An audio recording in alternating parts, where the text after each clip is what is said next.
Masa depan. Kalau mendengar kata-kata itu, apa sih yang langsung terpikirkan?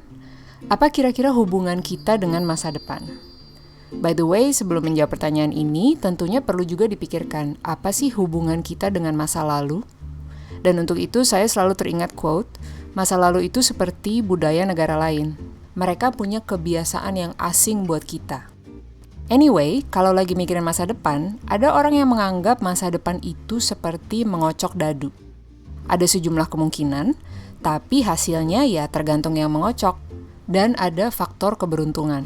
Bisa jadi dapat hasil yang bagus, bisa juga tidak. Ada juga yang menganggap masa depan itu seperti duduk di roller coaster. Jadi jalurnya sih kelihatan, dan kita pasti deg-degan karena pasti bakal menakutkan. Tapi yang penting kita duduk diam dan pasangkan sabuk pengaman. Ada juga yang menganggap masa depan itu seperti kita lagi mendayung perahu mengarungi sungai. Jalurnya tidak akan berakhir, dan kita mau bergerak sejauh mana itu terserah kita. Setiap hari angin dan arusnya berbeda. Yang penting kita mendayung perahu dengan mengikuti kondisi alam supaya terus bergerak. Ada sebuah quote dari filsuf Seneca. Jika kamu tidak tahu mau berlayar kemana, arah angin manapun akan terasa menghambat. Saya mendengar quote ini saat pertama kali belajar tentang foresight atau futures thinking, alias belajar berpikir tentang masa depan. Dan ini sulit sekali. Yang pertama karena dalam bahasa Inggris dan banyak istilah yang belum ada terjemahannya. Tapi juga karena ada mental block.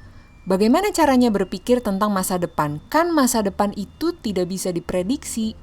Ini adalah reaksi yang paling sering didengar kalau lagi membicarakan masa depan.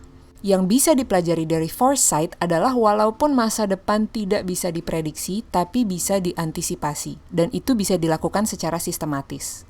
Ada beberapa istilah di dunia foresight yang mungkin sudah familiar, misalnya black swan atau scenario building. Dan ada juga yang masih asing, misalnya causal layered analysis, post-normal futures, Pollack game, backcasting, dan sebagainya.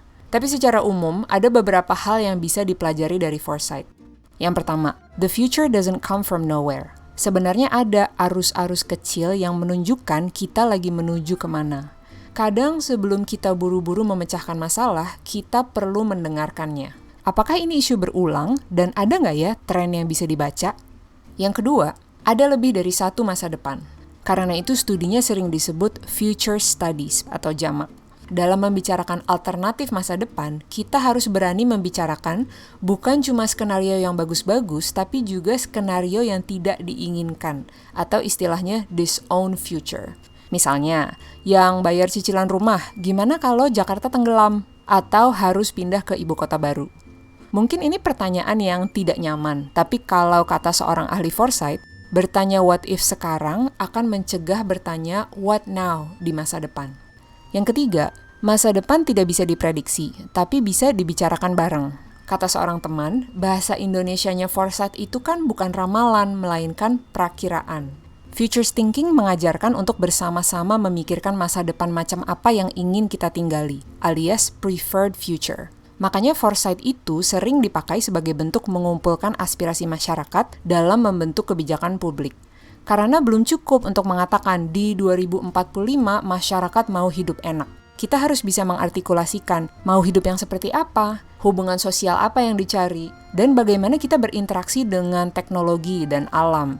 Baru-baru ini, Jakarta melarang penggunaan kantong plastik, which is great news. Tapi sudah cukup nggak untuk mencegah kota ini tenggelam dari masalah lain? Atau dari sekarang, semua sekolah perlu mengajarkan murid untuk membuat biopori di rumah?